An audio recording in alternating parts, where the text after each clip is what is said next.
I'm excited to talk about Princess Diaries, but and what's funny is I guess I realized I had seen this movie a lot growing up, but not in a way that like I was sitting and watching it, but more to the idea that in my family's house, the kitchen and the living room is open floor plan. So if you were in the kitchen and someone had something on in the TV in the living room, you would hear it or see it. And so I feel like my sister must have watched this movie a lot.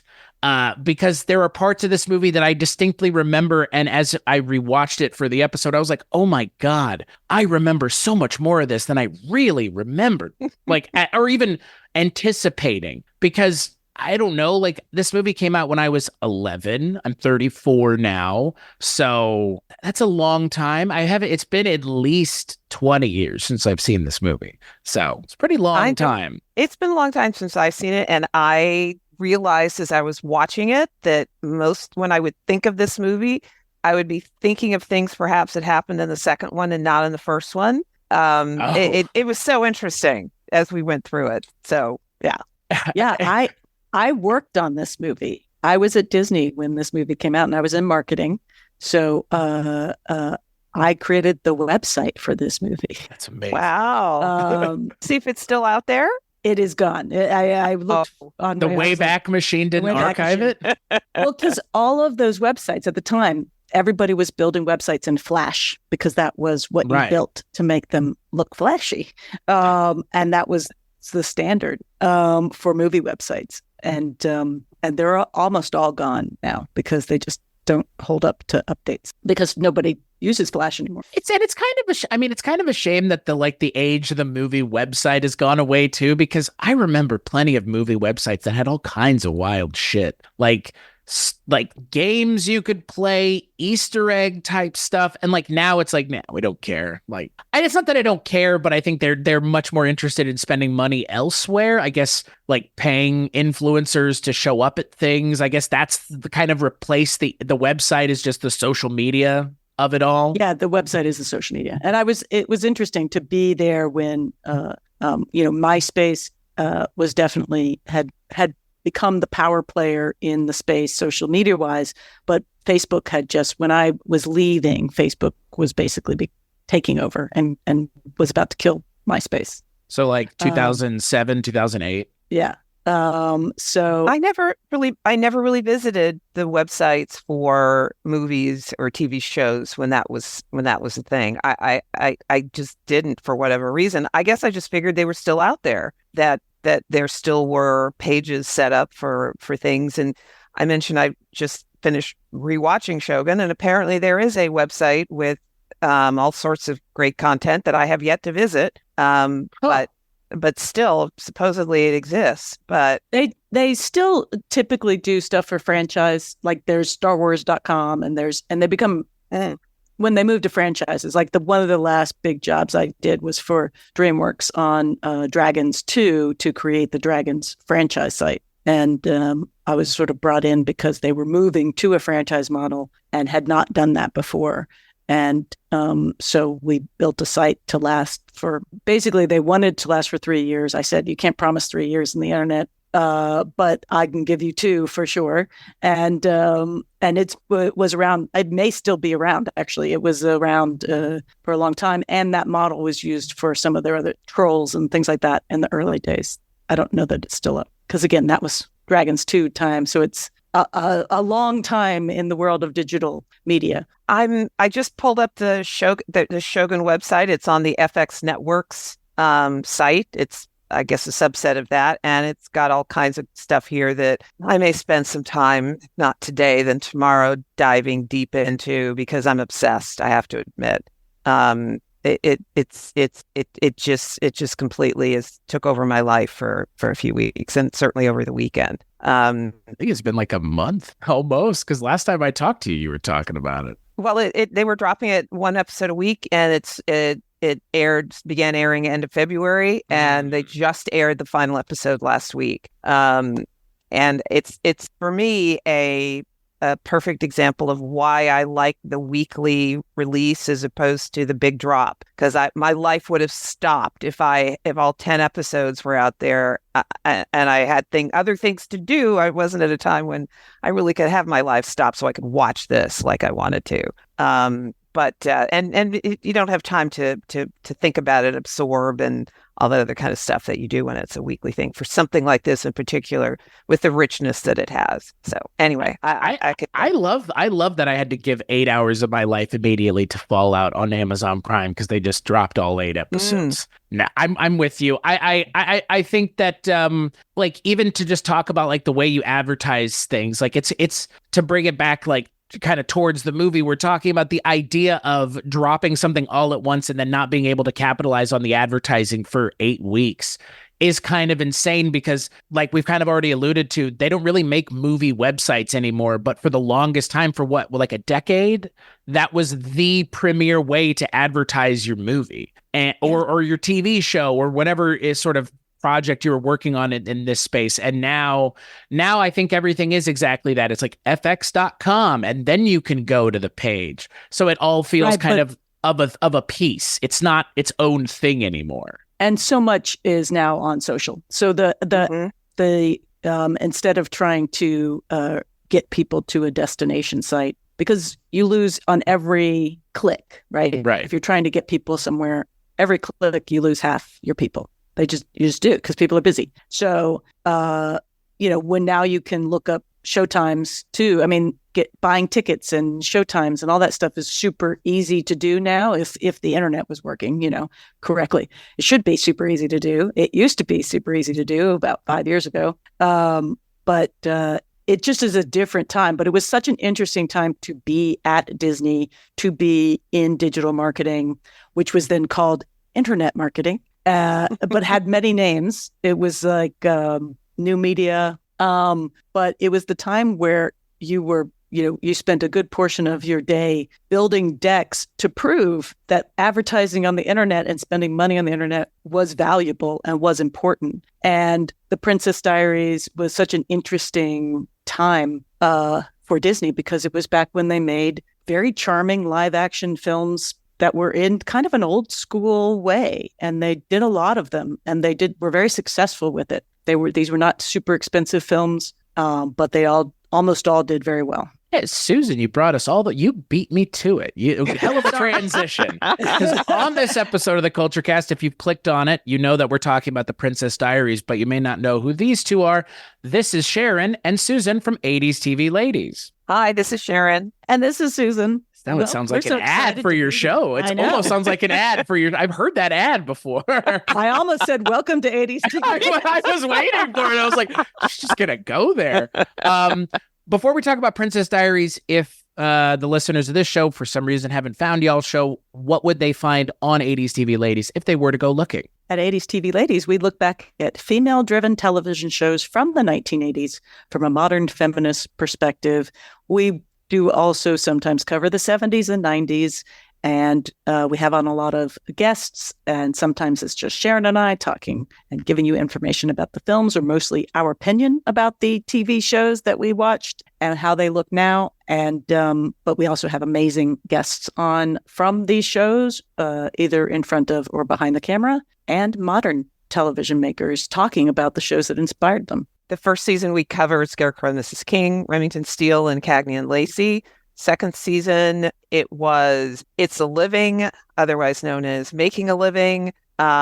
We also covered Moonlighting, and we're in the process of finishing up our coverage starting our coverage, actually, of A Different World. Yes, we have almost finished recording it. So that's why but we haven't dropped it yet. So we're starting A Different World, and soon. And we also covered Designing Women. And now we're crafting season 3, trying to figure out what we're going to cover. I knew I'd forgotten something, but for the life of me, forgetting Designing Women. Really, Sharon? I know. That's a you, Sharon. I mean, I can't believe it.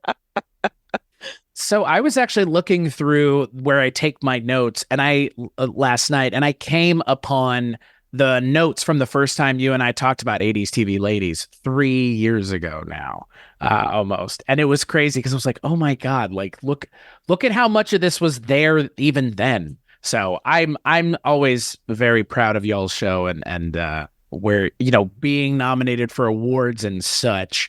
So hopefully y'all won the Webby. I don't know. We didn't win the Webby. You didn't? Okay. We were nominated. You came in second, right? Well, we were coming in second in the People's Voice. We don't know what we came in final because they turn off or you can see sure. right before. But I think we were second because we were really second the whole time. Yeah. The whole time. Hey, you know what? Second there's only one other better than second. That's first. So, we'll take it. Absolutely. It's nice to be nominated. And we were nominated in a different category, but on the same press release as, Michelle Obama and huge people, Taylor Swift and all sorts of crazy very big stars. So I think the Kelsey Brothers show got nominated for a Webby again. I think they won. I think so too. Oh, yeah, I think they won. Yeah. Oh, I mean, here's the problem. If you're in that category, even as a star, you're like, yeah, what the fuck are we supposed to do? Like they're associated with the biggest person on the planet, bigger than Jesus at this point. Like if not as big as Jesus. So, she's not saying it, but I will. I will give them a little credit though in that they had started their media rise before the Taylor Swift of it all began. That's true. Because the brothers played against each other, or their teams played against each other in the Super Bowl the year before. So that kind of started the whole thing. Philadelphia versus Kansas City. Kansas City won. Their mother was famously wearing a jersey that had half one son, half the other. So, Didn't Travis Kelce also have a show on Peacock, like a kind of bachelor show? I'm pretty sure it's like one of those like Travis Kelce tries to meet a suitor. I'm pretty sure. A nice girl. Yeah, it wouldn't surprise me in the least. Right? Man, he found one. I guess must be nice to have been the one he found. Jeez Louise. I mean, to be fair, I don't know to give him credit or not, but now he's known as Taylor Swift's boyfriend. I mean, that's where I heard of him. And that's true. So, as not being a super sports person, but he's a huge star in the sports world, but Taylor Swift's kind of a huge star everywhere. Yeah. So she can do whatever she wants. She and Beyonce can just be out there. I got to give you credit. There was a dating show called Catching Kelsey. See? I wasn't joking. I was like, I know I heard of this. And it was like a long time ago because he looks like a fucking baby in the show. 2016, almost a decade ago at this point. Yeah. Oh, wow. Yeah. I tend to ignore dating shows. So if I heard about it, I must have erased it from my mind. So do you think him and Taylor have sat and watched the show together and they're just like, that's weird? Maybe that's where she was like, he's cute. doing the research. She put him on a list and she took her 10 years to get there. Yeah. Speaking of people who have taken 10 years to come back, let's talk about The Princess Diaries, which is Anne Hathaway's first movie. Mia Thermopolis is a little clumsy and totally unnoticed. Oops, somebody sat on me again. August 3rd, all that's going to change. You are Princess of Genovia. Me? Whoa. Fate made it possible. I can teach you to walk, talk like a princess. But only she can make it happen. I think you'd make a very fine princess. You didn't realize it was frozen. The Princess Diaries, rated G, starts August 3rd. It's kind of weird. I guess Anne Hathaway kind of disappeared for like a decade, is kind of what I've read. I guess post everything where she hosted the Oscars with James Franco, I guess for whatever reason, she has had a tough time since then finding work in the industry up until like recently. Yeah, I don't know what the deal is, but it's weird to kind of think about that in perspective of this is her first movie. Because wouldn't you love for this to be your first movie? Opposite Julie Andrews? What's not to like? What's not to... Julie Andrews? Yeah. I've always been a big fan of hers. I think since this and the TV show she did before that, and I don't understand to this day why the internet turned on her after she won her Academy Award. It really did, though, right? Like, yeah. see, you know what I'm talking about. It's wild. Absolutely. I don't understand. Like many things, I don't understand what happened. Because it wasn't like she said something. No, like, no. It wasn't some like, oh, and then she turns out she punched somebody. No, she was around in New York a lot during, I think, that time. So I don't know if she was doing theater or not. But here's the thing. I kind of do think if Anne Hathaway wants to work, she works, but what she works on, and maybe she just didn't like anything that was coming her way. I also think there's like a perception of Anne Hathaway that she's always fighting, which is she is snooty, I guess. Like, I don't get it. Like, she holds herself in a certain way that I think maybe could be off-putting for some people. And I get it, but I don't feel that way about Anne Hathaway. I think for the most part, the things I've seen her in, I've enjoyed. But I could see that perception working against her because someone like Katherine Heigl also has that problem where people are like, well, she's kind of, the way she holds herself is off-putting. It's like, that's not really a problem with them as much as a problem with you. Katherine Heigl, after she won an Emmy, was a bit kind of, what's the word I'm looking for? Ungrateful, let's say, the next year when she talked about how I just don't have work this year that I feel is worthy of being nominated, so I'm not submitting myself for an Emmy. I don't know what the hell was going on behind the scenes there, but a lot of people, myself included, did not take kindly to that. That was a bit much. I think you could probably point to some things in the industry about Katherine Heigl that I'm not sure you can point to about Anne Hathaway. Exactly. Certainly in terms of what I've seen and heard. But that.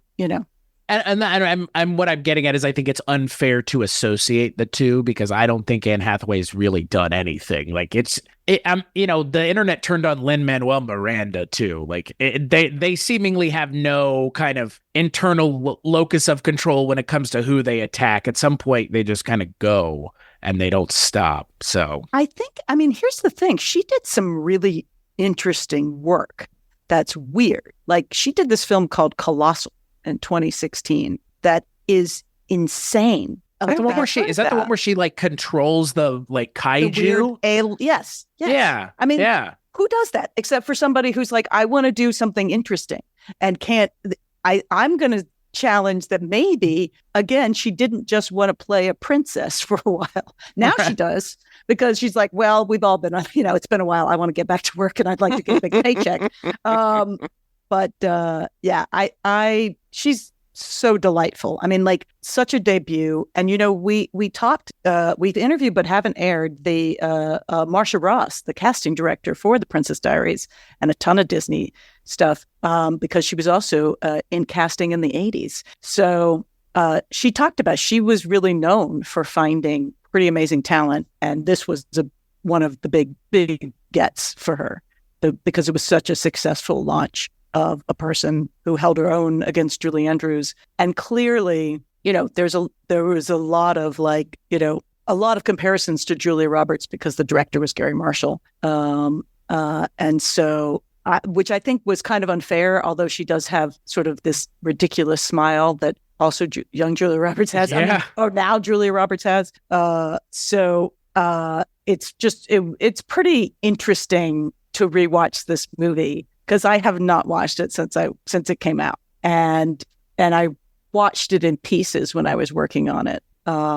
So it was like, oh my God, this type of movie does not maybe exist somewhere on Netflix. Like it may exist in streaming, but in terms of a big studio doing something like this, and like all the movies they were making during that time in 2001, they were really making a lot of this kind of film, which was family film for everybody, general audiences, a G-rated film. And Garry Marshall was tasked with making it as funny as possible as a G-rated film. And I didn't remember it being a G-rated film until after I watched it and then did a little reading about it. There were so many things about this movie that surprised me. when I went back and started reading about it that either I didn't know or just had completely forgotten about. And to your point, Susan, Disney doesn't even make movies like this anymore. Like, Not for theatrical release, that's for sure. No. And I'm not going to say it's a shame, but I also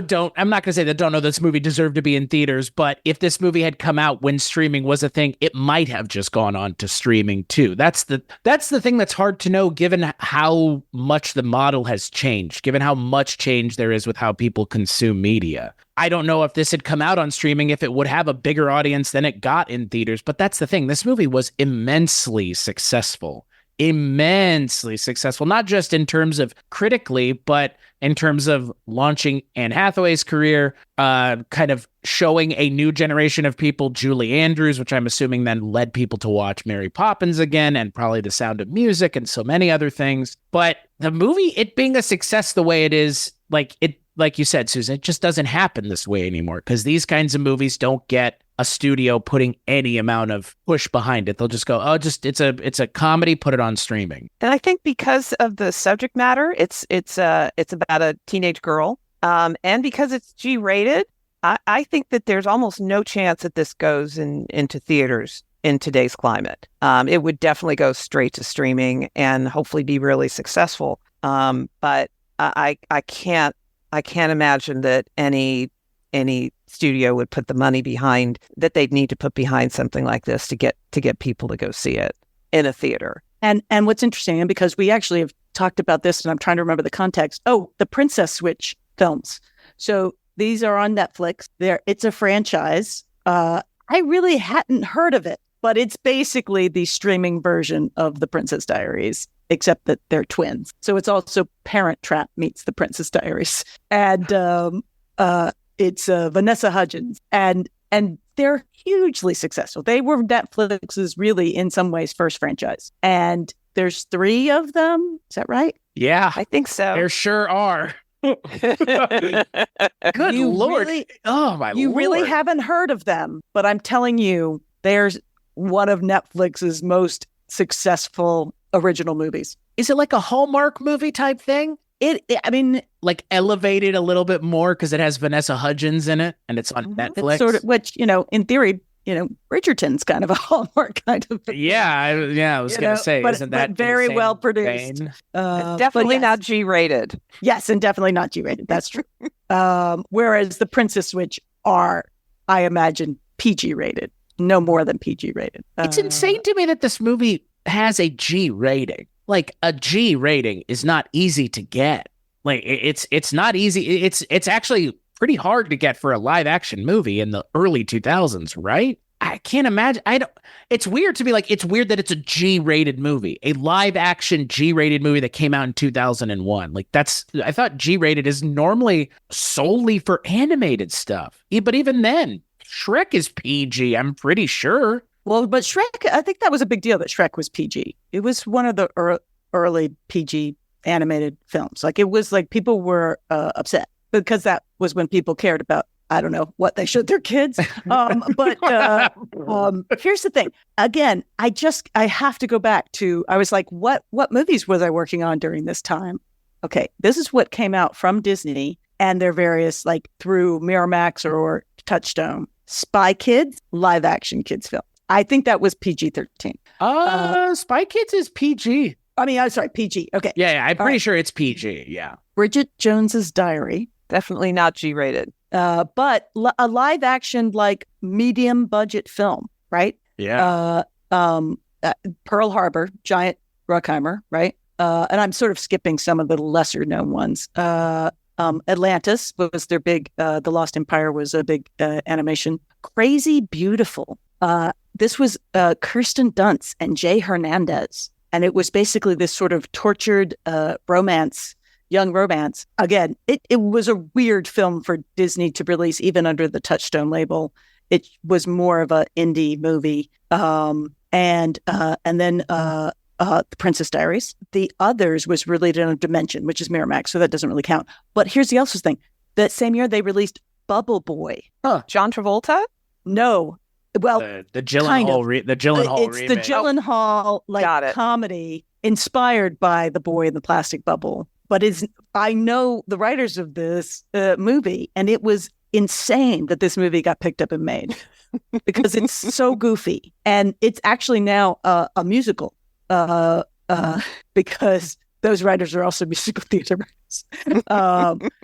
But it was that Bubble Boy was such a weird movie for us to release. Nobody knew how to market it at Disney, and because it was sort of it was in the between. It really wasn't for little kids because there was a lot of ridiculous humor, but it was for high school kids. Anyway, but we also like Corky Romano.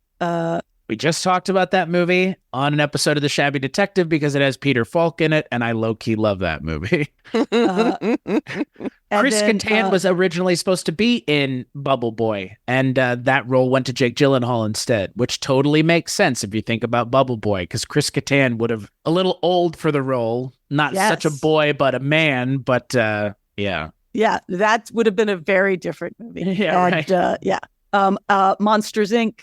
Was the big fall Pixar, and so it's an interesting. And then Royal Tenenbaums was sort of the big Oscar bait. I found a list of box office performance for G-rated movies in 2001. Now, some of these were re-releases and such, but just in terms of just to give you an idea, other than what Susan has mentioned, I'm not seeing. I'm not going to count that one. I'm not really seeing anything else that was released that year. Down from the Mountain, I don't know what that is, was released that year. The Trumpet of the Swan, I have no idea what that is. I think that was an animated, The Trumpet of the Swan, but there's a non-Disney. Yeah, but there's really these are really not movies necessarily that are not animated. I mean, Princess Diaries is the really the of this category is really the only one that's there that's a G-rated movie. Most of the rest of them are truly like kid focused, like, grade school kind of kids, it seems. There was a real challenge going on at Disney for this time because there was a real challenge of how much do we honor Walt and Walt's vision for the company, and how much do we do what we think we have to do to move into the 21st century. And I think this movie was definitely trying to sort of honor those classic Disney movies in a lot of ways of being for everyone, the four quadrant movie, because people cared. Also, a PG rated film would actually sometimes do better than an R rated film because it had a bigger audience to go see it. Right. People would take their kids, and they wouldn't take their kids to R rated movies. That doesn't necessarily stop people. I mean, now nobody goes to the movies, so I don't know. But that's a true statement. Nobody does go to the movies. But I think one of the things that's a little bit sad is Princess Diaries was a little bit of a shared experience. I think even if it was of the time when movies could be cultural touchstones and be affecting. And if you were a young person, maybe a young woman, more than a young man, but this was a very important movie for you. This was a movie that everybody knew about, was very successful, and I think would have been like a beloved movie. And we just don't have as many beloved movies that people know about, that everyone knows about. Princess, which is a beloved movie franchise for a certain class of people, but it's not a general audience class. And Princess Diaries was. And the minute they got Julie Andrews to be it, that was when it became, I think, more than, a smaller movie. I mean, like, it just, when they got Julie Andrews, I'd probably, put it over the top. But there just aren't those kind of cultural, we don't touchstones anymore. Everything is so fragmented. People are there's so much. It's a combination of so much and really hard.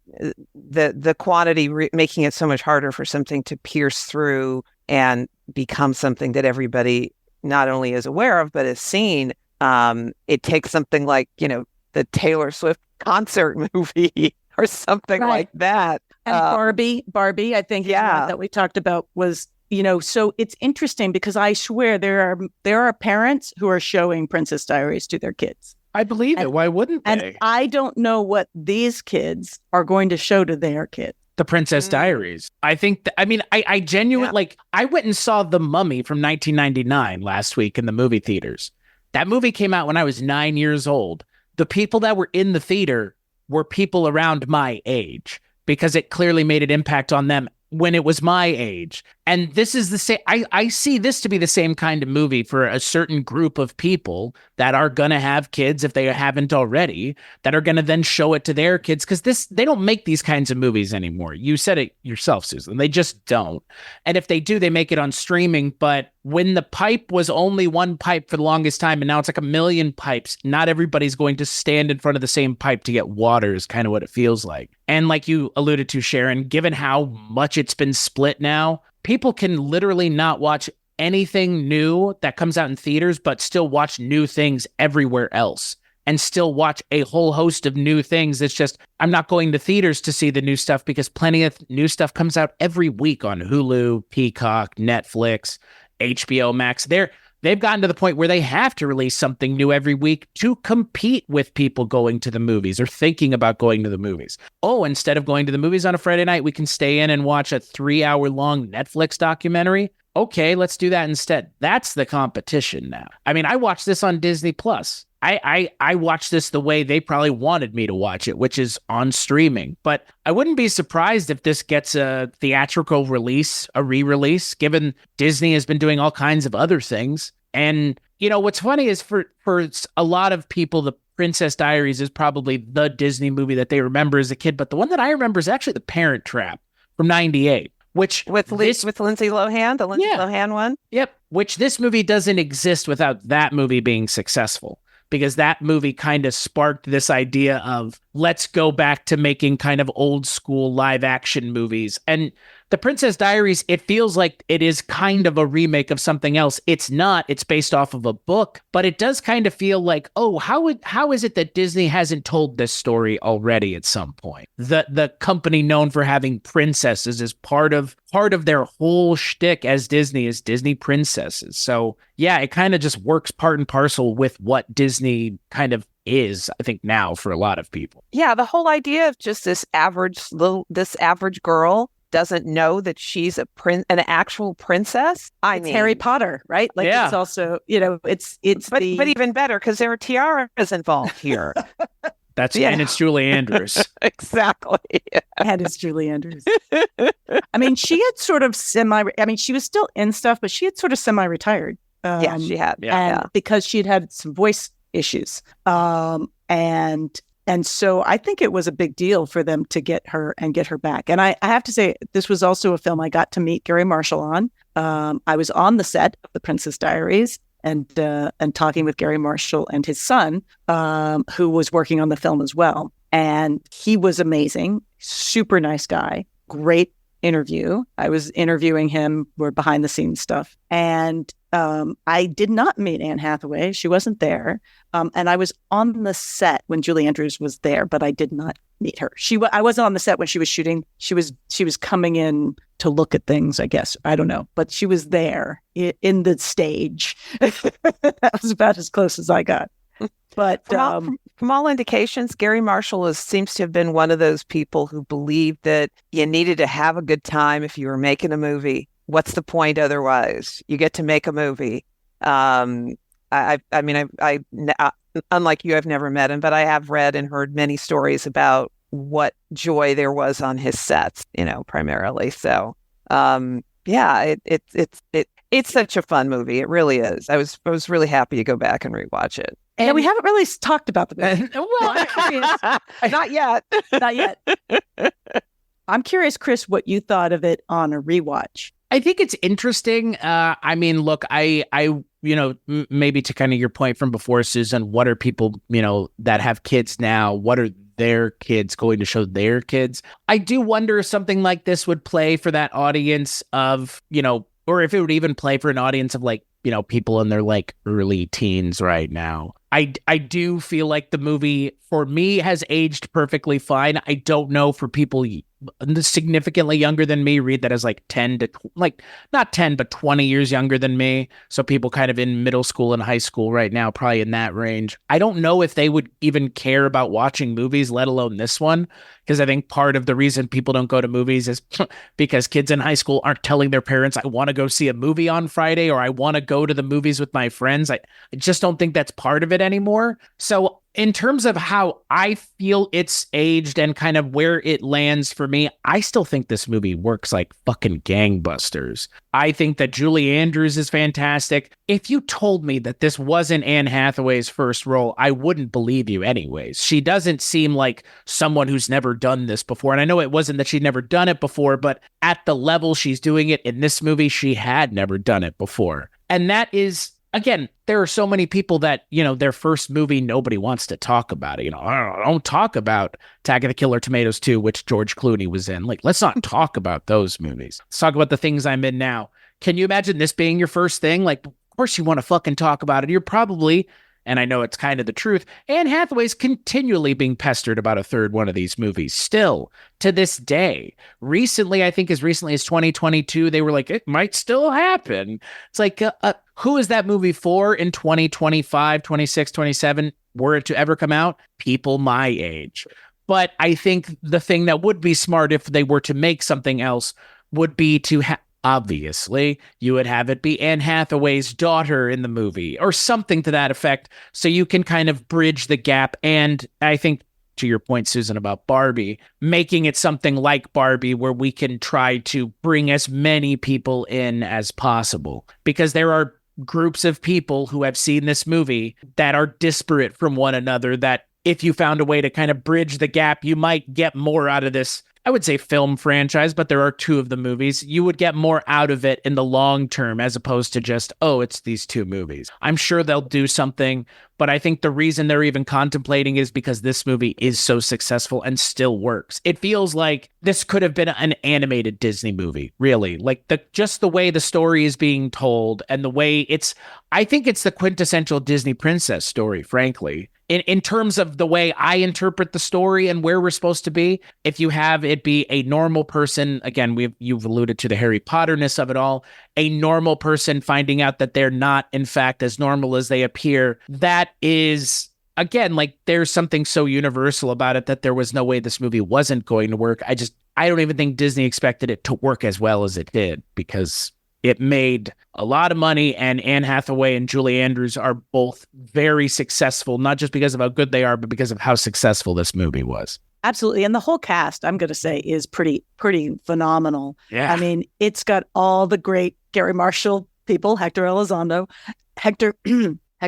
Elizondo, but the entire cast, Mandy Moore, Sandra Oh. Here's the funny thing. So they really were seriously talking in like 2016 about a 3, and then Garry Marshall died. And so then things got put on hold. But they're still talking about it like last week, like yesterday. Sandra Oh apparently introduced Anne Hathaway on the Kelly Clarkson show by reenacting one of her phone scene from the Princess Diaries. See, even in 2024, still has yesterday. Yeah. April 30th, 2024. And then the People article goes on to talk about, but will there be a third? And here's what Julie Andrews has said about it, which is basically like, probably not, but I think we should all move on. And but you never know. And then Anne Hathaway said, well, we're having a lot of dialogue. I think we're getting close. And so, but if you got Julie Andrews for one scene, right? Exactly. Yep. All you need. Exactly. We don't give me no CGI Julie Andrews, please. No, you need actual Julie Andrews to be the Grand Queen Mother, and you need Anne Hathaway for 4 or 5 scenes, and then you circle it around her daughter or whoever. The new. Well, how will they live on? Do you need Chris Pine, who ostensibly is the was the one she married? Chris Pine. So. And that's the thing. For some reason in my head, I also conflated the two. And I thought Chris Pine showed up at the end of Princess Diaries. I was like, oh, yeah, of course he did. Now, I was I was leaving Disney around 2004. So I worked a little bit on Princess Diaries too, but not for the whole thing. So I didn't. So it was funny. I was just like, well, Chris Pine was in the first one, right? But he wasn't. He was in the second one, and it was his debut as well, right? Like it was his big. I think it was his big breakout, at least. I didn't. Oh, interesting. Yeah, I think, and that was the time also where Disney was doing that. I know, you were right, by the way. That was Chris Pine's film debut. No shit. Straight up. That's crazy. That's what Disney really liked doing, both with their own pipeline of Disney Channel to movies, right? Which is Lindsay Lohan for sure. And all the music stars. Like they had created a pipeline to sort of craft stars and then launch them into movies for young adult movies. And it was working. It was really pretty good at it. And they also liked finding stars. And I think that was why, I definitely think that was one of Marcia Ross's, she found Heath Ledger for 10 Things I Hate About You. I mean, he was known in Australia, but it was his first American film. And so that was, again, it was such a time when movies were crafted. And because of how there really is no studio system anymore, they're giant conglomerate studios, but there's no studio system. There's no studio system for developing talent, for crafting story, and for really long-term thinking about how are we going to continue to tell stories that invite people in and make us money. But it started with how are we going to entertain people so we can make money? It didn't start with how can we make money and end there.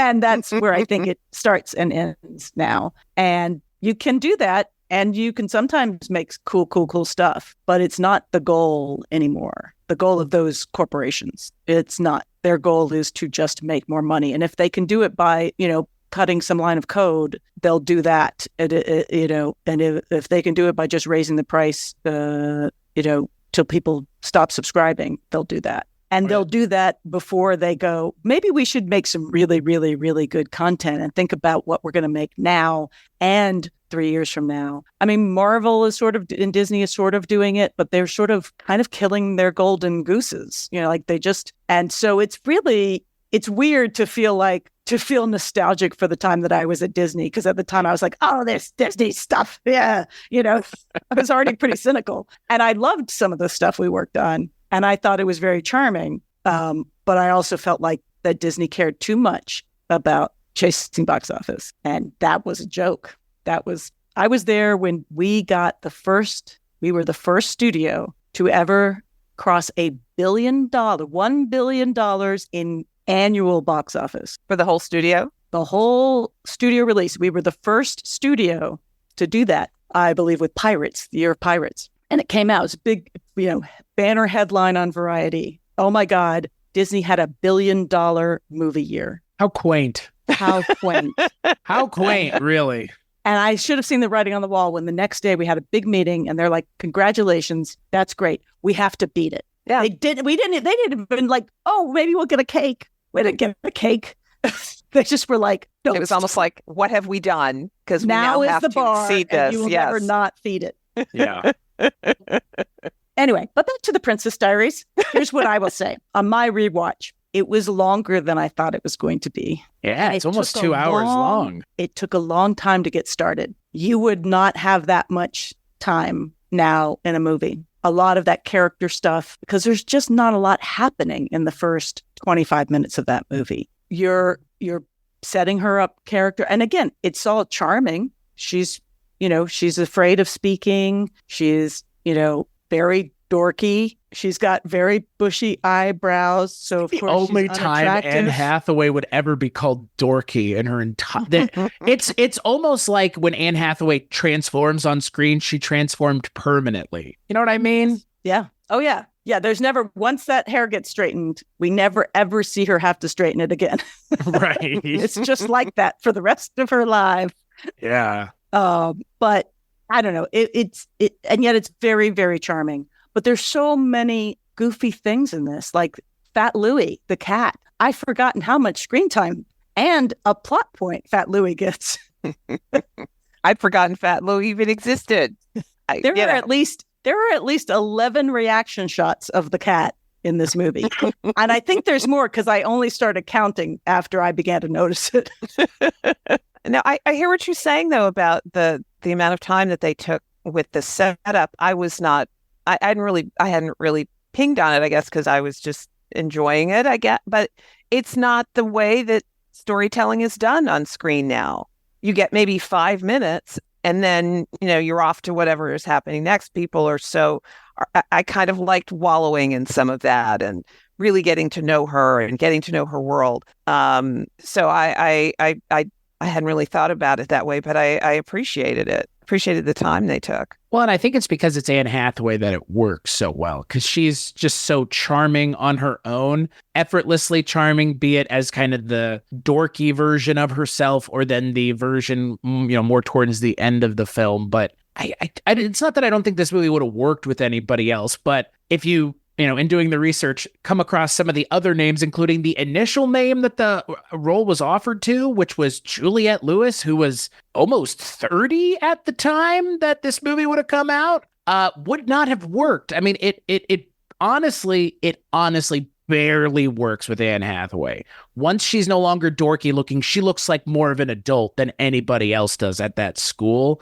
So them kind of frizzing her hair up and giving her glasses probably cut 5 years off of her age, and given where the movie's trying to kind of put her, I think that works. But yeah, Juliette Lewis, just I couldn't see this movie being a massive success with Juliette Lewis as the lead. Not because I don't like Juliette Lewis, but I couldn't see it. Not the way that this movie plays the character, and not the way, I couldn't even imagine Juliette Lewis and Julie Andrews interacting. Yeah, I mean, she was a different, Juliette Lewis was, would have been a different take. And very different.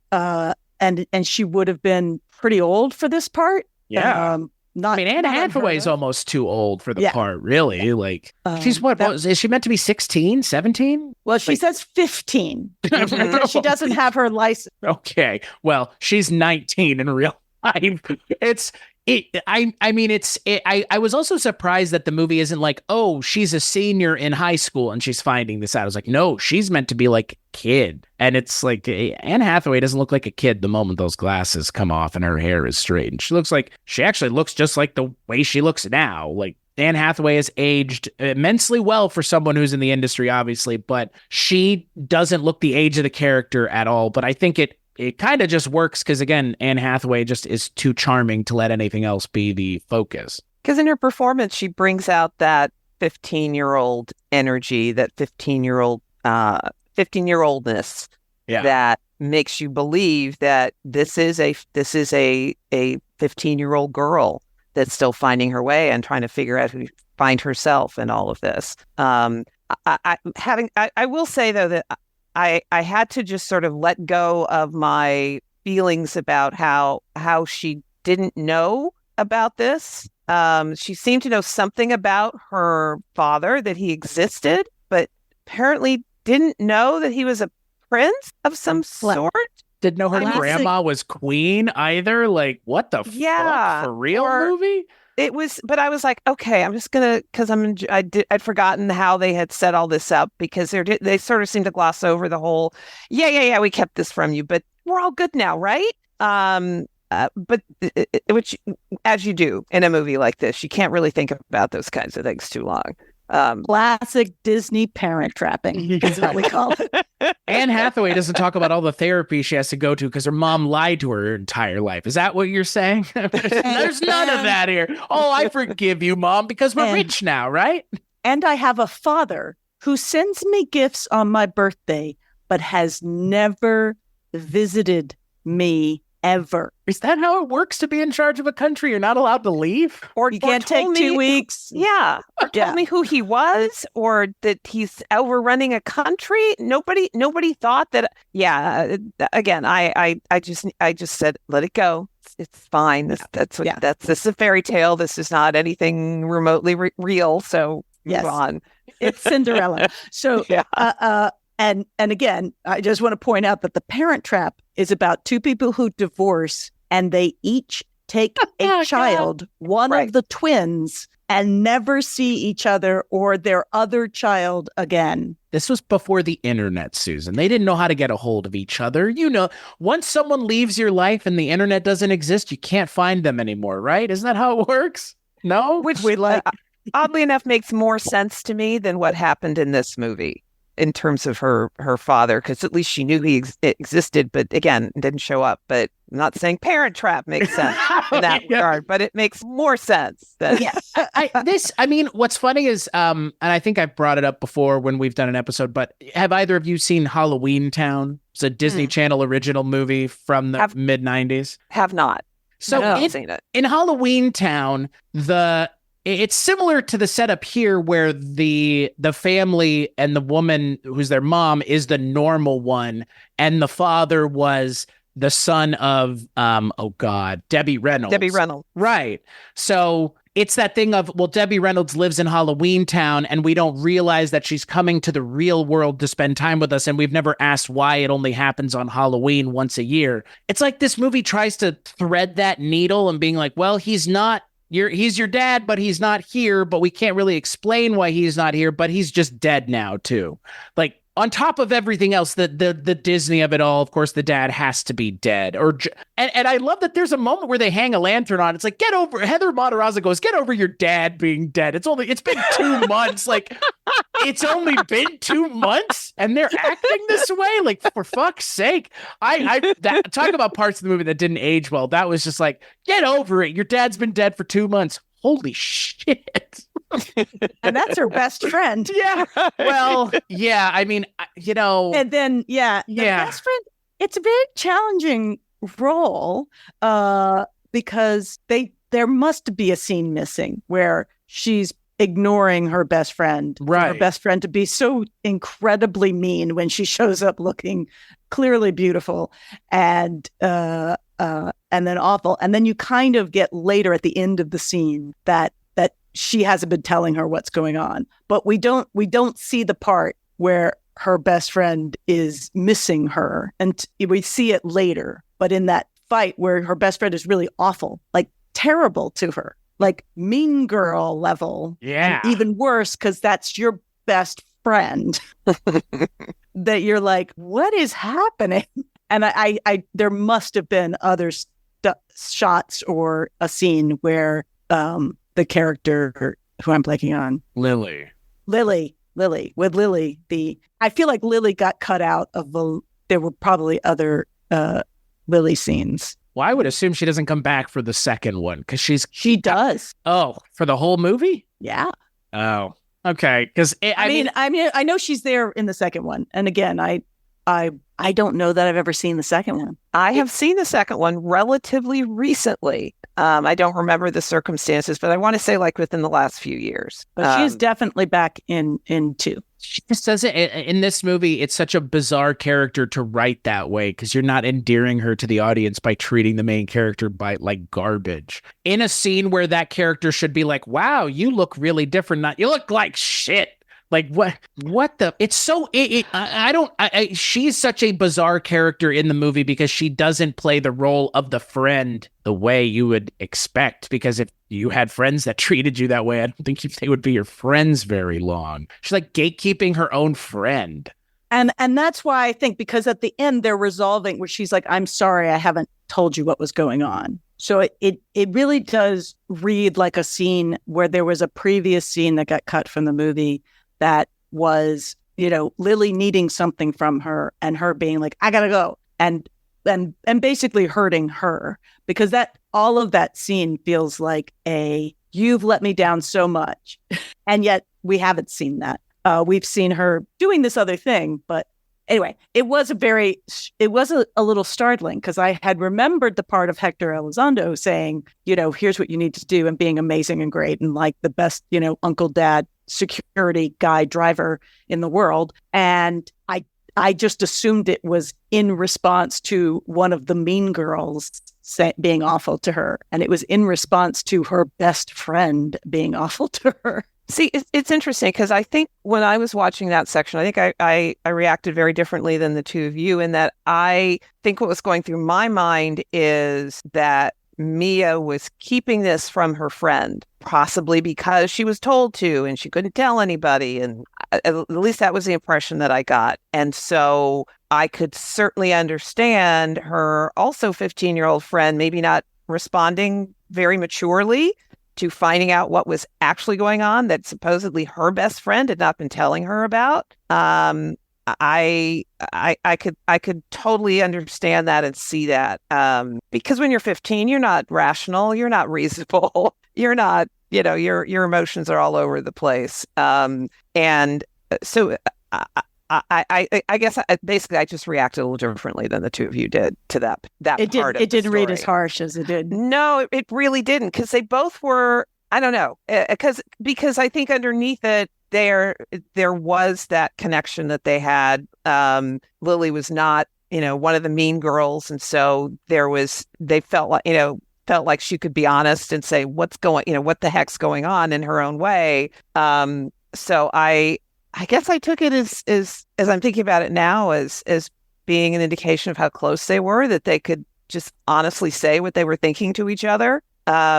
For whatever that's worth. I mean, and again, I think so, but I think again, it's sort of that weird thing of like, we don't see characters like that. I mean, where, it's like, oh, if you're going to be the best friend, you have to act like the best friend. And here's the best friend acting like a 15-year-old girl who got her feelings hurt. And so she's a petulant teenager in the moment and going, well, I think you look terrible. That's ridiculous. But yeah. And that could be a response to, oh my gosh, you look so different, is what she's probably thinking. What happened to my friend?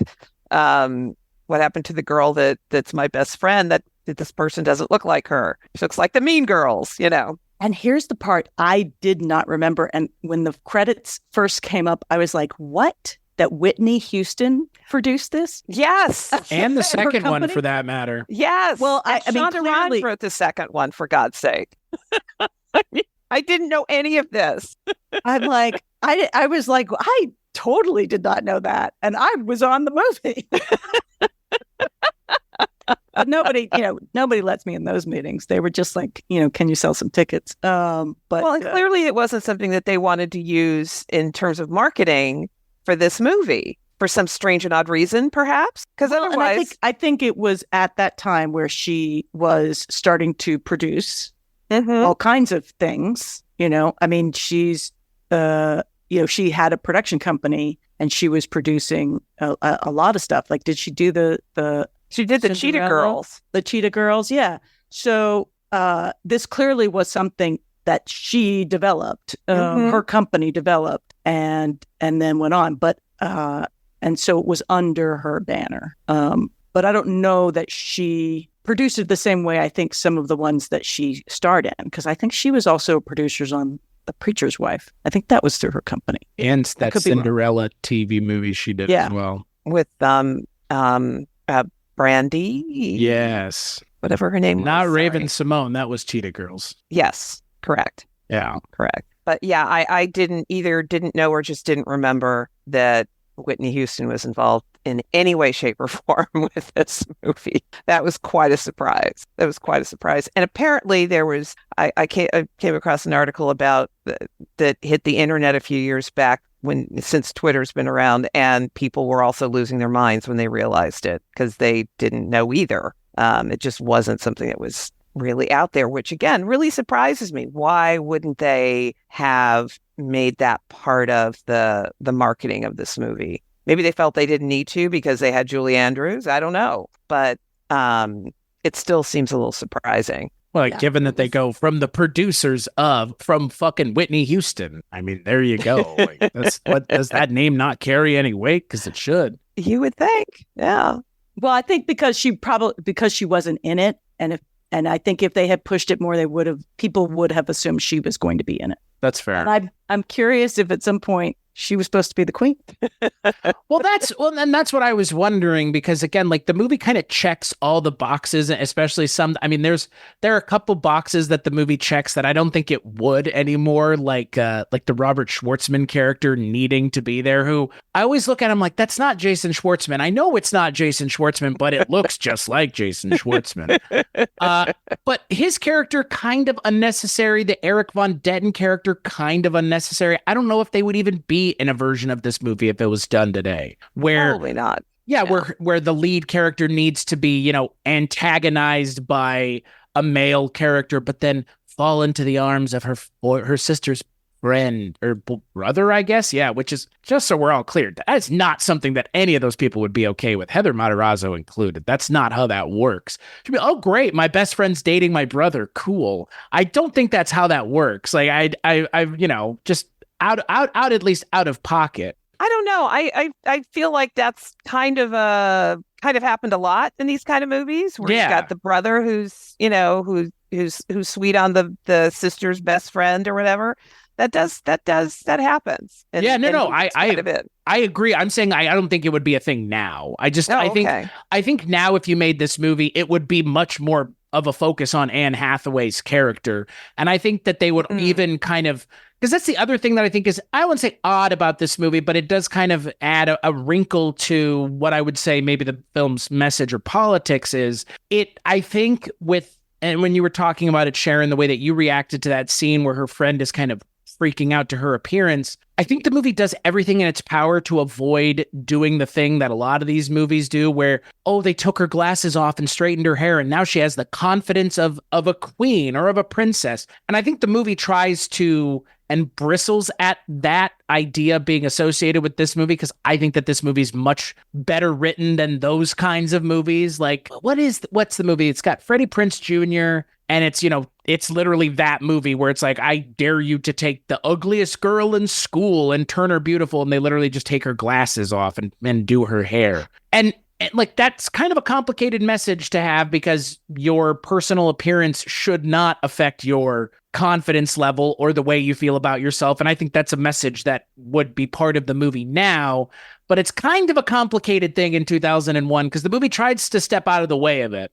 Because, I mean, again, it's a positive feel-good message. That message, though, can kind of be interpreted negatively, and it's not like you have to try very hard to interpret it negatively. It's those kinds of movies are dragged now because of how kind of backwards and pedantic to take someone's glasses and hair down, and that makes them beautiful. That sentiment is not one that I think is widely accepted, if anybody even cares about telling those kinds of stories anymore. Well, interesting that when as time was approaching before we started this podcast, I was thinking that sort of thing, this whole makeover thing, was something that I found as I was watching it, I was a little put off by. But the more I think about it, no matter how her appearance transformed, she was still the same girl underneath it all. It didn't solve all of her problems. In fact, it created a whole new slew of problems. And she was not treated any better by the mean girls. And,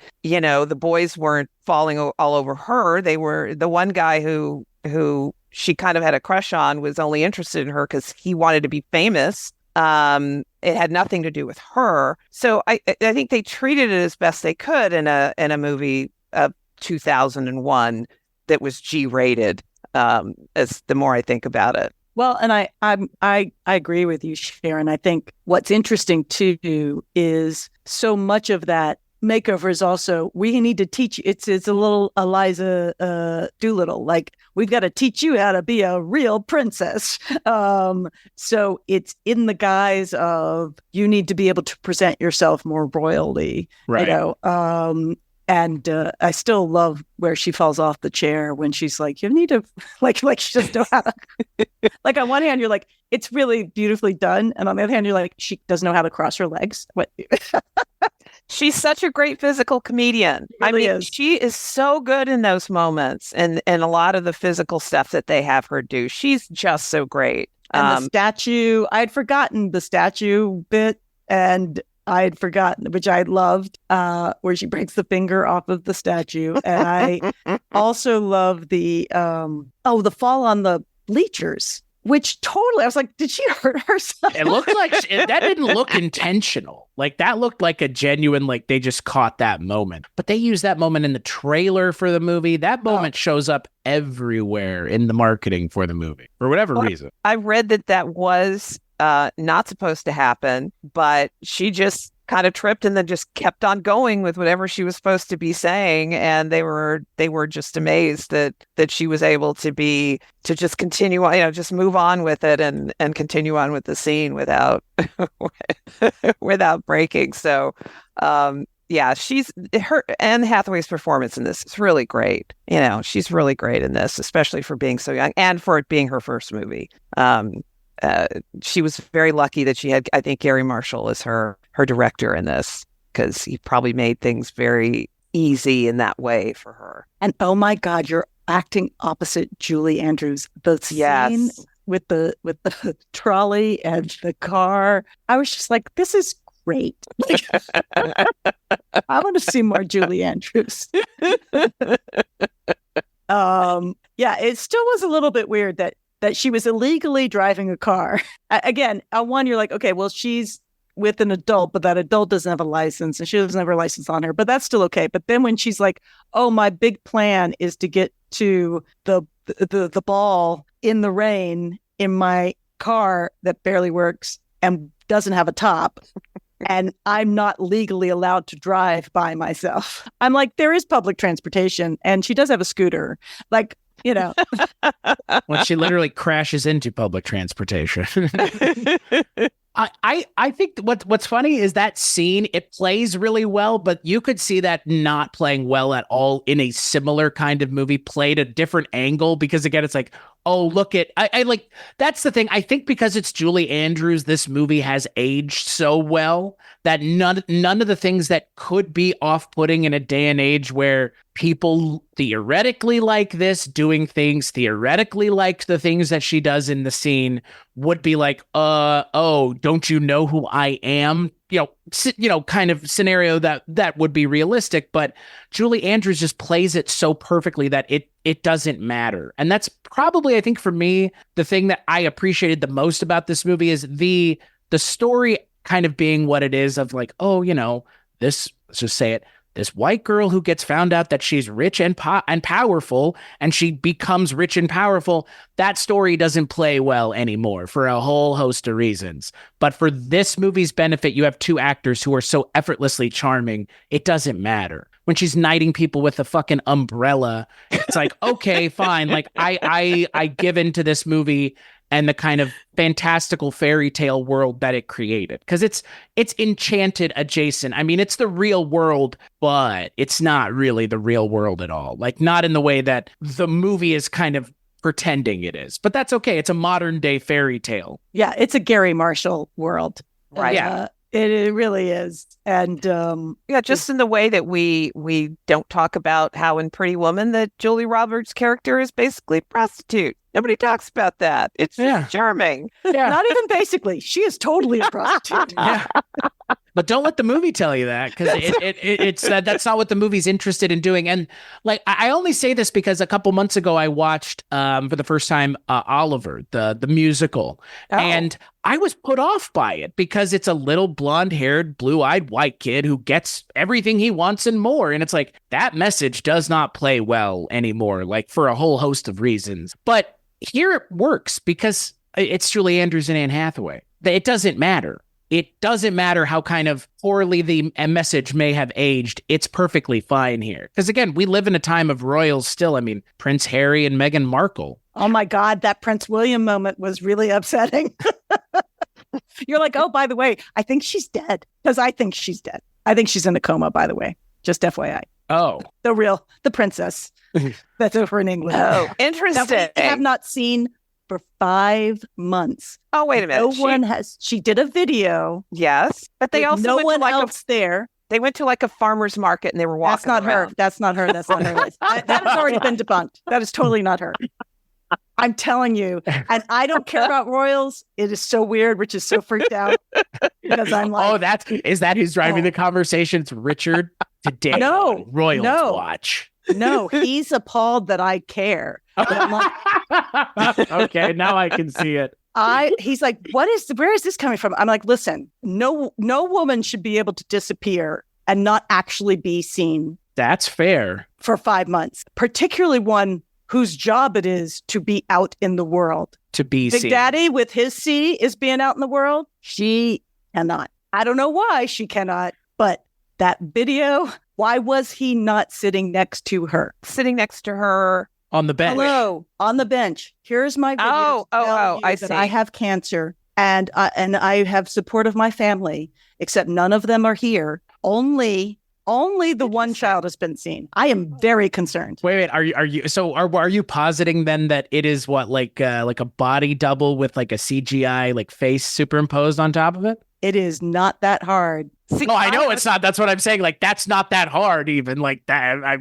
People are very sure that video is not. It has been affected as much as the photograph. So the first photograph that gets put out, they're like, "Oh, William took this," and then it gets in trouble, and then they're like, "Well, Kate manipulated it by just like a mom would do." They threw her under the bus for that photo that supposedly William took. That was completely manipulated. That has been rejected as being like, this is so manipulated, we don't trust it. The AP is now saying this is not a legit photograph that we will accept. I didn't realize that this was still going on. Oh, God, yeah. See, I have a totally different take on this. Okay. I think they're in the process of separating, getting a divorce, or maybe trying to fix the marriage, whatever. And she is using, not as an excuse, but she had surgery. They found cancer. I can't imagine they would lie about that. Who lies about cancer, right? Yeah, exactly. So even before that, they were kind of already sort of negotiating what the going forward was going to be. And I think she's using this as an opportunity to just say, peace out. I'm just going to sit at home until this all gets worked out. Because there's really no excuse for her not to be working. There's no excuse. Or not just to show up. Yeah. I'm telling you, I truly believe if she's in negotiations, wouldn't it be better to show up at Easter? No. Absolutely not. This is her only. I can't believe we're going into this. I know. It speaks to the way the real royal in our country would be received, I think, is the point. No, it's very disturbing to me. I just think that if it is in fact that the marriage is on the verge of breaking up or has broken up, that her best move is to disappear. Because otherwise, it just makes it that much. If she comes back, they have to make it look like everything's fine. And if everything's not fine between them, then she will become the bad person right now, everybody's, people are like, oh, poor Kate, recovering, et cetera. Now, obviously we don't know what all the details about her condition, but as a cancer survivor myself who went back to work and worked hours and during chemo and during radiation, et cetera, I don't understand why she can't work considering what she does for quote unquote work. So shots fired. I mean, I'm with you though. Like, I think any way you look at it, the way everything went down with Princess Diana, with the dress, with the one black sheep on it, like that was her ability to kind of cry out as loudly as one can in those circumstances. But I think whatever the reason is, I think she has more power now than she would if she was just divorcing him and leaving. Mm-hmm. She's doing something either way. And if she is in a coma, that fucking sucks, obviously, for everybody, herself included. Because in a lot of ways, the last people I'd want in charge of taking care of me are the British royal family. Yeah, no kidding. Group of fucking people. I mean, I wouldn't want them booking me a taxi. I wouldn't want them taking care of me in a hospital. I wouldn't want them doing anything. So, yeah. Well, it is her advantage that she's got parents that give a damn but true. But nevertheless, which Diana really didn't have, but that's another story. I don't know how that's going to be Princess Bride 3. That's what I was. So that's what I was actually thinking. Would it be too dark to have Princess Bride 3 be Chris Pine and his daughter and Anne Hathaway is dead? Like at the beginning of the movie, she dies. Have Anne Hathaway. Why? I mean, why? Her dad's not in this movie. It could be the inverse of what we get in this movie. The Princess Bride 3 is taking the scenario of, oh, she doesn't know that her mom is Anne Hathaway for whatever reason. You figure out a way to make that work. I don't know how you do that in 2024, but realistically, you make it where she doesn't know who her mom is and her dad is Chris Pine. But I guess that doesn't work because Chris Pine is a royal himself. So maybe you have to have, if you don't have Anne Hathaway in the movie, she has to be dead before the movie starts. No, you have to have Anne Hathaway in the movie. If you can, you have to have Julie Andrews in the movie. Again, you just need it for one scene. And what you have is her daughter is like, abolish the royals. Oh, okay. Monarchy is dead, and I am out of here, and you guys are crazy. There you go. There it is. Thank you. You're welcome. How does Chris Pine factor into this is my question. And they've been living separately. They've been doing the thing of like, we're pretending we're together, but we've grown apart because there's too much pressure on us. And now we have to come together to find and bring back our daughter. So you don't like my darkest timeline of Anne Hathaway's dead at the beginning? I'm sorry. I mean, I was just trading in typical Disney tropes. How many Disney animated movies open with one of the parents not there and dead off screen? A lot of them. Well, almost all of them. There's that great scene in the second Wreck-It Ralph movie with all the princesses and they're all talking about how they've got a dead parent. Right. I haven't seen that. It's absolutely hilarious. It's the best scene in the whole movie, in my opinion. But Frozen goes 2 steps further and kills both the fucking parents. Both the parents are gone. See, I don't want dead parents. If Chris Pine isn't willing to do this, and I can't imagine he would be, put him in a coma. At least he's not dead. Put him in a coma. God, I don't know how that's better. I think there's at least a possibility he could wake up. That's fair. And maybe anyway, but at least he's not. I guess I was fantasy writing the version of Princess Diaries if it was on Disney Plus as like a TV show, as opposed to like an actual movie. But I mean, would Anne Hathaway do a Disney Plus limited series called The Princess Diaries? Just called The Princess Diaries? Would she do that in this day and age? A series? Yeah, that's what it would be, right? Yeah. It would be like a limited series. It'd be like 4 to 5 episodes. They did that Santa Claus thing, and that they brought like everybody back. I can't believe Tim Allen. Well, I can't believe Tim Allen's cashing a paycheck on Santa Claus still. Must be nice. But I mean, that's kind of the way Disney does these kinds of things now. National Treasure didn't get a 3rd movie. It got a limited series run on Disney Plus. Like, that's what I would imagine it would be like a limited series, which, I don't know. You said, hey, Anne Hathaway, you want to do 4 30-minute episodes? She might acquiesce to that more than like a actual, movie. Well, maybe because I just want another movie. I've got to say no to that. I've got to say no. Anne is holding out for theatrical release, and so is Julie Andrews. She deserves it. She deserves a theatrical release. I mean, that's the thing. Even the second movie, even the sequel to this film made a bunch of money on a small budget. Not as small of a budget as the first film, but almost tripled the budget of the film. Like that is because of the success of these movies and Julie Andrews and Anne Hathaway. Mm-hmm.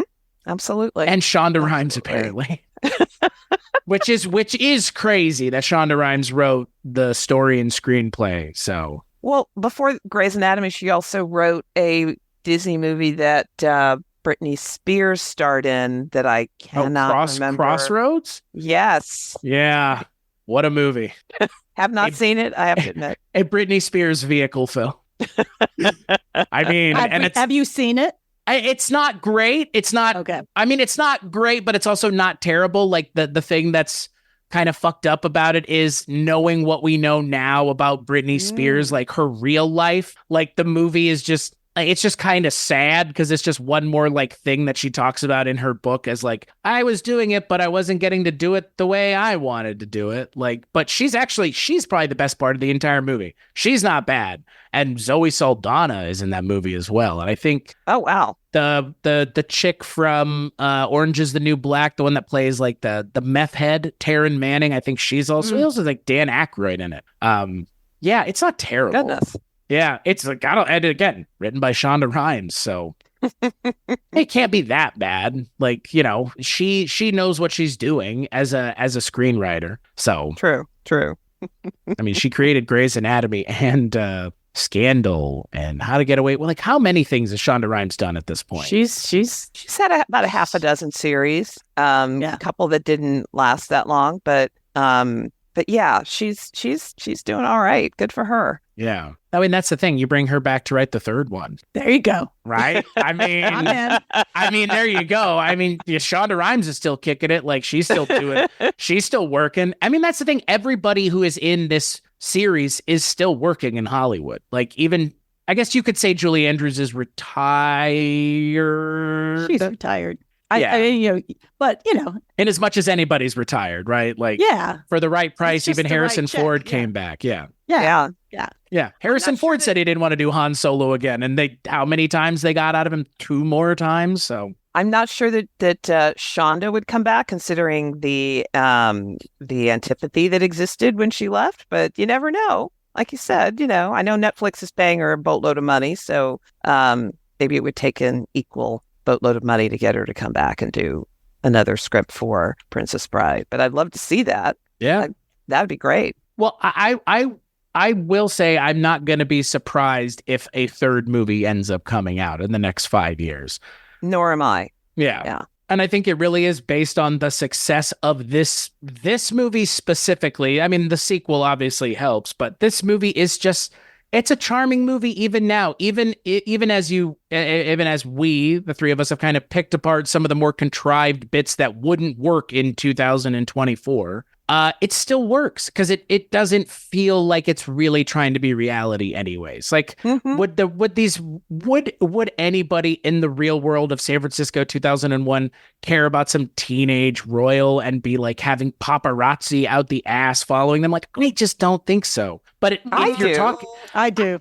Really? I do. Well, in this world of social media, are you kidding me? Well, that's what I was saying. Like, now it makes perfect sense, but like in 2001, it's like, but like again, it feels like Harry and Meghan, like everybody wants to do is get a picture of them. I guess I'm more speaking to the idea that she's like a teenager in like high school. If at the point where the movie would have to be now, it makes total sense. But I'm more saying, like, I understand why they're doing it because it has to be this heightened reality where like she is the center of the world and everybody is watching a high school public access show. Like, that's a thing that actually matters in this universe if she's on it or not. So that's more what I'm getting at. Like, the fact that it is kind of this heightened fairy tale reality, but meant to be the real world, I think is why this movie works, because it doesn't necessarily feel like it's set in 2001. It just kind of feels timeless in when it's set. It's set in Garry Marshall's Disneyland.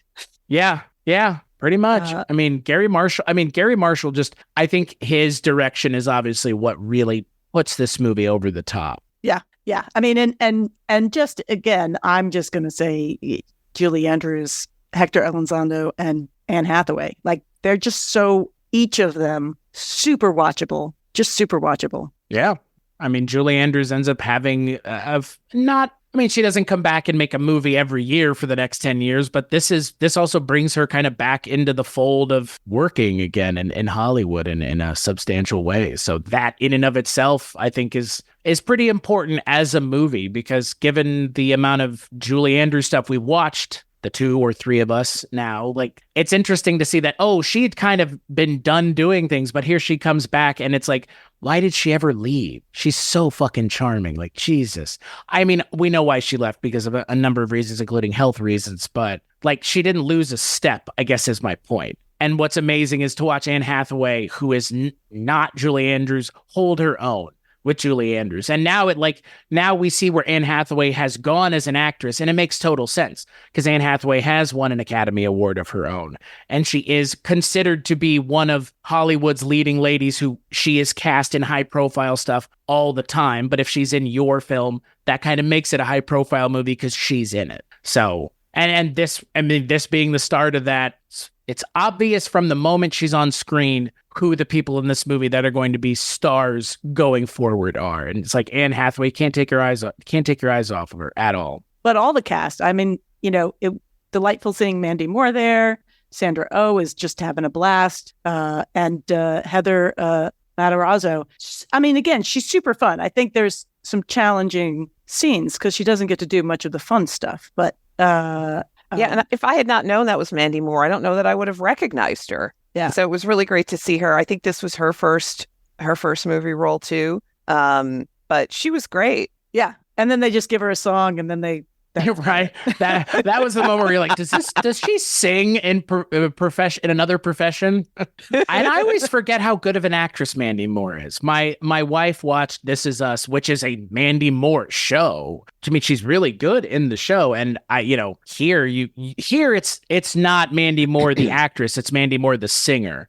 Because this is in her, I say, talking about Britney Spears, her Britney Spears era of being, a teen idol. So, but she's great playing. Kind of a thankless role, but that's fine. Every teen movie needs a dickhead to antagonize, and the female dickhead characters are always of a piece. But Mandy Moore seems to be having a good time playing it. So yeah, it was a delightful rewatch, and it took me back to the sweet innocent years of 2001. This movie really feels pre 9/11, doesn't it? That's the ultimate takeaway. Is it pre 2000 July of 2001 was a much different time. Or I guess this movie came out technically in August, so which is crazy. It's 23 years old this year. Wow. Yeah. Man, it really was right in the sweet part of our innocence. Yeah, like this really how fun this movie feels, and how quaint. So. Anything else we want to talk about with the Princess Diaries? I think I got just that Fat Louie, man. I know that Fat Louie also, that cat is working hard, and definitely comes back in 2. Played by the same cat actor, probably. Who knows? Probably not. 4 years later, probably not. 3 years later. Fat Louie, apparently the real name of said cat, because he is playing himself for the credits. So, in case anybody was wondering. Oh my gosh. So I'll kick it to Sharon, then Susan. Final thoughts on the Princess Diaries. It's a lovely, delightful movie from what feels like almost a different era, with a magnificent first film performance by Anne Hathaway and a welcome return to the silver screen by Julie Andrews. Wow, that's beautiful. You said it perfectly. I got nothing to add except that we have not seen that woman in like 4 months. She's back at it again. Where is the Princess of Wales? Because I think this needs to be a rolling part of any time you're on the show. We'll just ask you, Susan, where is she? Where is Kate Middleton? She has not been legitimately seen, I believe, since December 25th. Can you imagine if you hadn't seen me since December of last year? You would have got worried within like a week, right? You would have been like, where is Chris? Did he die? No. Yeah. How is the Princess of Wales able to disappear for 5 months? We've got basically one video and then these 3 very not approved photos. I would say the photos are not legit. And the video in the store, that's not her. That's not her at all, period. But the video on the bench, there's that. So either she is very, very ill, or worse, or she is a really, really powerful manipulator and is pulling out all the stops to control their separation and split. Yeah, I get what she wants. I don't blame her for a bit. And cancer may be in there, all of it. But I think there's nefarious things afoot. I'm not buying it. Princesses should be seen. That's their job.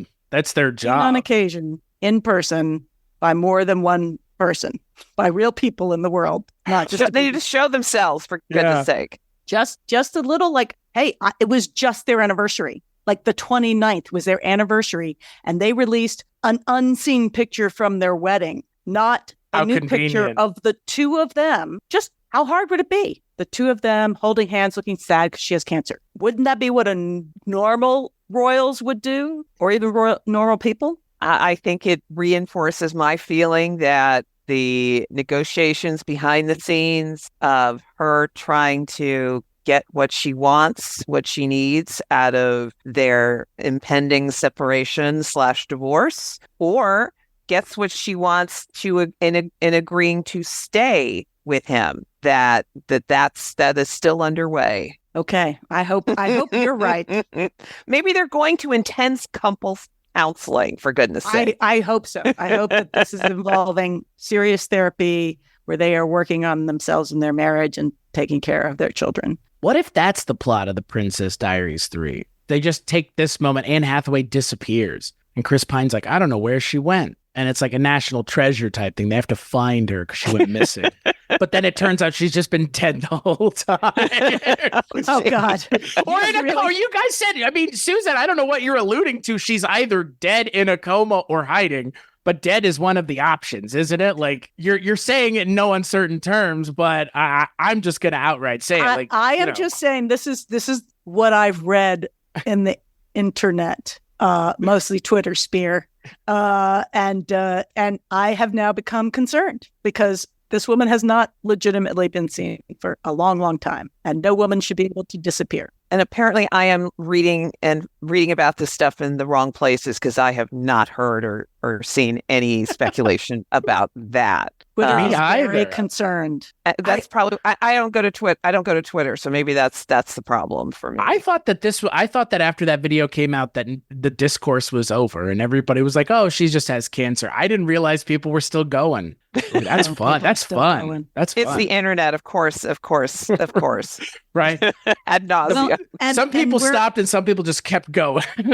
We're in the age of what is reality, and I really have to question because things can be manipulated. Now, again, I hope that she is okay and just recovering from cancer, and it all is what they are telling us it is, or that they are just negotiating whatever the state of their relationship is. However, I am very concerned about women in the world these days. And it is not unheard of that women going through a separation end up dead sometimes. Or I am not worried about that just because of what I said earlier about her family and her parents, who I think are very, very she is very close to, and I don't think they'd have a problem marching out in front of whatever camera and telling the world what is happening to their daughter if it was something nefarious. And if she is unfortunately iller than they have let on, it would be up to her to say what she wants the world to know. And I think if it's anything nefarious, I can't imagine her parents not being her advocate to the world. They seem savvy enough to be able to handle that. So, and I think she would let them. Can't wait to watch the documentary about all this in like 5 years. Once we figure out what the deal was, we'll have a documentary and everything. It's gonna be great. We'll have to have an emergency podcast to discuss. Yeah, I mean, at this point, like it's too funny to me that. Like I said, I thought all this shit was over with. I thought it was done. Have we seen her since the video? Oh, no, that's fair.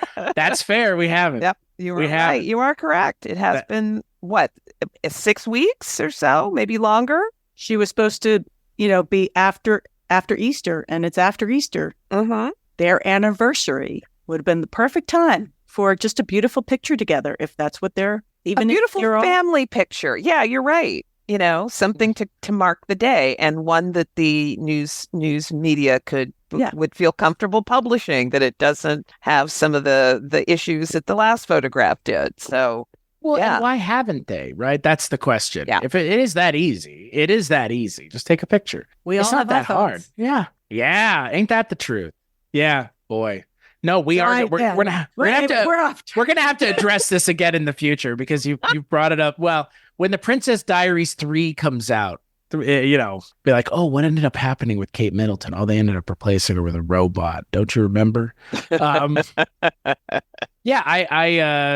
glad that we went off on some interesting tangents because we would have never talked about some of these things otherwise. But to bring it all the way back to something about the royals, Princess Diaries is pretty good. And I can say that as a millennial, so I might be a little bit biased because this movie resonates with people my age because it was made for people my age at the time. So look, you could be in a worse movie as your first role or a worse movie as your role back to prominence for both Julie Andrews and Anne Hathaway, who, I mean, they're both great in this movie and neither one of them leave anything up to question. They put everything on the table. They're both fantastic in this movie and their kind of respective roles. And yeah, I mean, Garry Marshall makes it a movie worth talking about still. I don't know if there are a couple other directors who would have had that kind of ability to craft a timeless tale, but Garry Marshall seems to be able to do it better than most. So yeah, I see why they're still talking about doing a third one in 2024, and I don't think that it's out of the question. If not, we'll have to cover it at some point, the three of us, because that's how this works. We've volunteered ourselves